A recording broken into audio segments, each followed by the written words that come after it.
Encore vous. Vous n'êtes donc jamais rassasié? Toujours à l'affût d'une histoire sanglante. La violence comme unique candidat à votre jubilation. Saisissons plutôt l'épée meurtrière. Et en homme vaillant, couvrons de notre corps notre pays terrassé.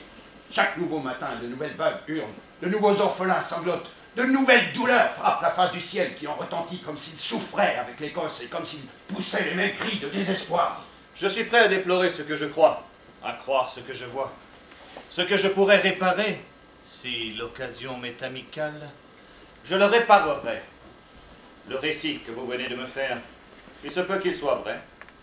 Ce tyran, Macbeth, dont le seul nom ulcère notre langue, était jadis réputé honnête. Vous, Macduff, vous l'avez beaucoup aimé. Il ne vous a encore fait aucun mal. Je suis jeune.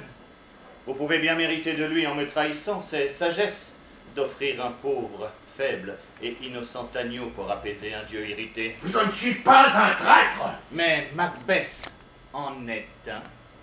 Une bonne et vertueuse nature peut se démentir sur un ordre venant d'un roi. Mais veuillez m'excuser.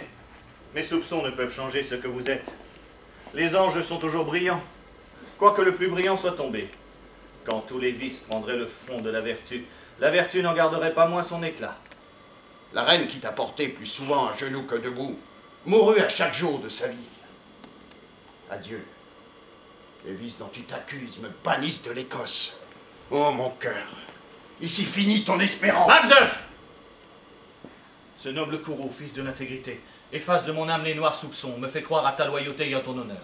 Le diabolique Macbeth a déjà cherché par maintes ruses pareilles à m'attirer en son pouvoir, et c'est une sage prudence qui me détourne d'une hâte trop crédule.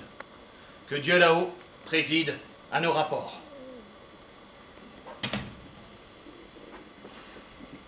Car dès ce moment, je me remets à ta direction. Je rétracte tout ce que j'ai dit pour me diffamer. J'abjure ici, comme étranger à ma nature, les vices et défauts dont je m'étais chargé. Je n'ai point encore connu de femme. Jamais je ne me suis parjuré. C'est à peine si j'ai convoité ce qui était à moi. À aucun moment je n'ai violé ma foi. Je ne voudrais pas traîtreusement livrer le démon à l'un des siens, et j'aime la loyauté autant que la vie.